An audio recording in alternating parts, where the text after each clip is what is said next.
The Kansas City Chiefs are obviously the favorites to repeat as champions once again. However, today I wanted to talk about my 5 top dark horse NFL contenders who could potentially come into next year and win it all.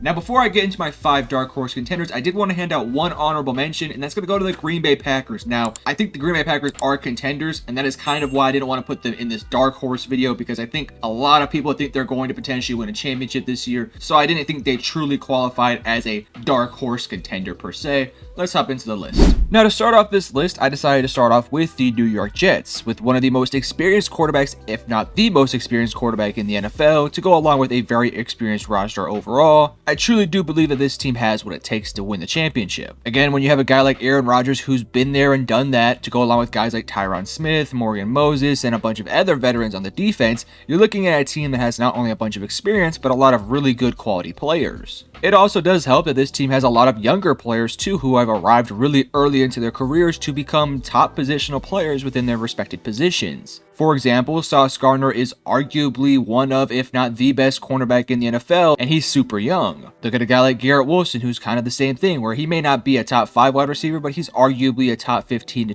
top 20 wide receiver in the NFL, and he is basically one of the best wide receiver ones in the NFL, and he's also super young of age. You surround those younger guys with experienced guys who've been there and done that and done everything in their careers, you're looking at a team that has a real possibility to win it all. In my opinion, it also does help that the rest of their division is somewhat a tad bit easier. I do believe that the Bills and Miami Dolphins are going to be good teams. Maybe we'll talk about the Bills here in a little bit, but I still look at both those teams as potential contenders in the AFC, but I do believe that the Jets as a pure roster and as a pure talent have just as much, if not more talent than the rest of the AFC East. My one little caveat to this New York Jets team that does make me a little bit cautious about what their future could potentially be is, of course, if injuries do start to spur up again. In my opinion, this team really cannot afford any injuries, especially within major positions like an offensive lineman, a quarterback position, a wide receiver room, or some positions on the defense. But if they are able to avoid the injury bug, I have no issue saying that this New York Jets team will be in the playoffs and will be making potentially a deep playoff push for the NFL championship.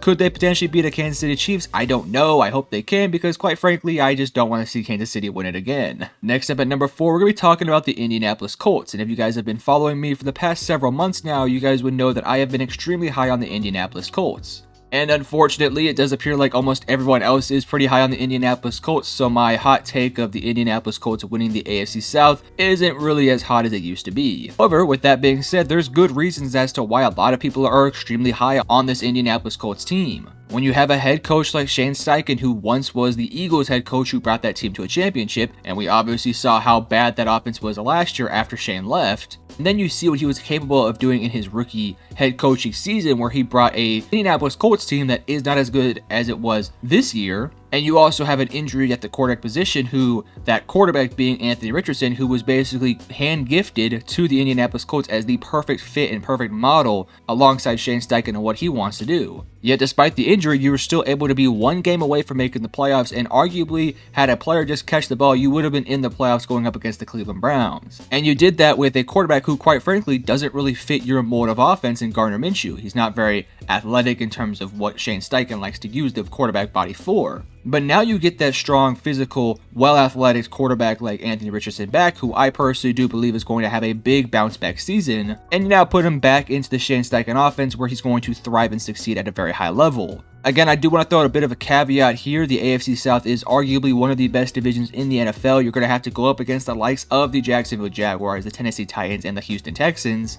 And all 3 of those teams are young and they're experienced and they're all looking to be really good teams, the Buffalo Bills. And I did want to at least mention them in this video because I feel like a lot of people have kind of jumped off the Bills bandwagon. When in my opinion, yes, the team is not maybe as good as it once was, but it's still easily a top contending team in the AFC. In my opinion, this Buffalo Bills team has really just suffered from the fact they have been reasonably unlucky in the postseason, whether it's having to go up against the hottest teams in the NFL like the Cincinnati Bengals at one point, or going up against the best team in the NFL in the Kansas City Chiefs. It's been a really tough ride for this Buffalo Bills team that arguably is just as good, if not better, than those Kansas City Chiefs team, because we've seen them over and over again consistently outplay them and play better than them, yet they consistently lose those games when it matters most because of 1 or 2 bad mistakes by either the offense or the defense. And again, I want to reiterate that I don't think that this Buffalo Bills team as a personnel and as a roster are better than what they once were maybe a couple years ago or even maybe last year, I do believe that they still did a really good job of navigating their roster and surrounding Josh Allen with a bunch of really good pieces like a Keon Coleman and some other pieces. Both the offensive line and defensive lines both have some questions, and the defense has a bunch of questions in and of themselves. But yet again, you're paying your head coach Sean McDermott to run that defense, and you're expecting him to get the job done. I will say, if I had to pick between the Colts and the Bills as to who I think is more likely to win the AFC next year, I would probably lean towards the Colts just because they're a bit younger, and in my opinion, I just trust their head coach more than I do with the Bills. But at the end of the day, when you have a quarterback like Josh Allen and a really good roster around him, your upside to potentially be a champion is always going to be there, and I have the utmost faith and confidence in a guy like Josh Allen, who's arguably the second best quarterback in the NFL. So in my opinion, as long as you have that guy, you're always going to be a contender. I'm not fully off the Bills bandwagon quite yet. We'll have to wait and see what they are able to do this upcoming season. Next up at number 2 is going to be the Atlanta Falcons. Now, kind of similar to the Buffalo Bills, I feel like a lot of people have fallen off the Falcons bandwagon here.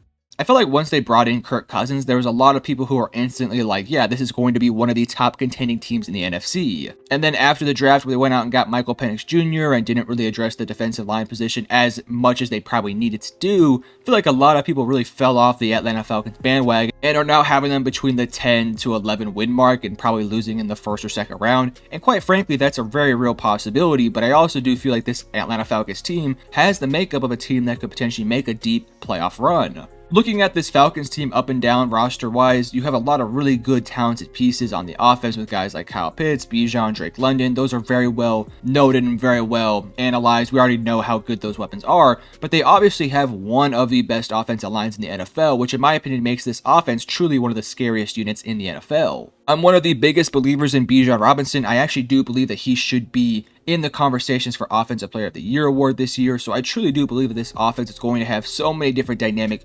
abilities, whether it's running the ball or passing the ball or play action, RPOs, so on and so forth. And when you bring in an offensive coordinator who used to be for the Rams, I really do believe that this is going to be an offense that's going to be basically unstoppable. And to me, I think this defense has the makeup of what should be a pretty solid defense. Now, it's not a perfect defense. I still have some question marks within the secondary and defensive line, but if it can be, this defense can be around that 16 to 10 mark in terms of ranking wise in the NFL, I think this offense is going to be good enough to carry this team to a deep playoff run. And when you look at the rest of the NFC, in my opinion, you see a bunch of teams who you just have a bunch of question marks surrounding them. I think the number one favorite probably in the NFC is going to be the Detroit Lions, so I just don't think that that is going to be much of a debate. Like if you ask, are the Falcons going to beat the Lions? You're probably going to lean towards the Lions, but there is still the possibility that the Falcons could run them out using their run game against what is a good defensive line in Detroit, but maybe not the greatest defensive line. If you look at the Eagles, they're a very good team, but they still have some question marks within their coordinated room, so if they have some bad coordinators this upcoming season, well, potentially a team like the Falcons could be better than them. You have the San Francisco 49ers, which I'm not even going to kind of debate now. I still think the Niners are one of the top contending teams in the NFC, but they also do have their own question marks as well. So overall, I don't really know if the Falcons are going to be necessarily beating any of those teams in the playoffs, but I could also see them having a really good day and beating any of those guys any given night to make that deep playoff run where maybe they end up in the championship game. Again, a lot of people fell off their bandwagon. I'm still kind of on it. I'm not necessarily saying that they're going to win it all, but I do think that people need to probably hop back a tad bit more on the Falcons bandwagon because they do have their quarterback and they do have a good head coach and they do have a good roster. But at number 1, we're going to be talking about the Los Angeles Rams, probably my favorite team heading into the 2024 season as a total roster. They have a really good collection of young and older talent that just mixes and blends so well together. When you have a quarterback like Matthew Stafford, a receiver like Cooper Kupp, a guy like Puka Nacua, Kyron Williams, a pretty stout offensive line with some new faces now facing against them. And defensively, yes, you lose out on guys like Aaron Donald, but you add a bunch of really good big names like a Braden Fisk, like a Jared Verse, like a Tre'Davious White. Cameron Curl, I believe, is going to be an instant playmaker for this team. So you got a lot of really good pieces on this offense and defense, and I truly do believe as a pure roster, it is arguably one of the most complete rosters in the NFC. Unfortunately, they are going to have to go up against the likes of the Seahawks and the Niners and a bunch of really good teams this upcoming season, but I really do believe this Rams team is going to have a good enough offense and a good enough defense to beat any single one of those teams. For me, I don't really have a single question mark about this offense. I really do believe that Matthew Stafford is a top 10 quarterback. I truly do believe in guys like Puka and Cooper Kupp and Kyron and this offensive line. So for me, my questions really stem on this defense, but I really do believe that they have one of the best younger defensive lines that's going to dominate the league for several years. And I think secondary-wise, it got better with guys like Tre'Davious White. You still have guys like Darius Williams who are still developing, but I still think he's a really solid cornerback too next to Trey White. And looking at the linebackers, you have a bunch of solid linebackers there as well. So for me, I think this is a very complete roster. I think that this team has everything that it would take to potentially win a championship this year. And again, this team already has that championship DNA, winning a championship just a few years ago with guys like Stafford and Sean McVay. So if those guys can get the job done once again, I wouldn't be surprised at all. I think the NFC is a little bit top heavy, and I think that the Rams could compete with any of those teams any given night. But you guys tell me, did I miss out on any teams in the league? And if so, let me know in the comment section below. And if you enjoyed the video, hit the like and subscribe button, and I love you guys. Peace.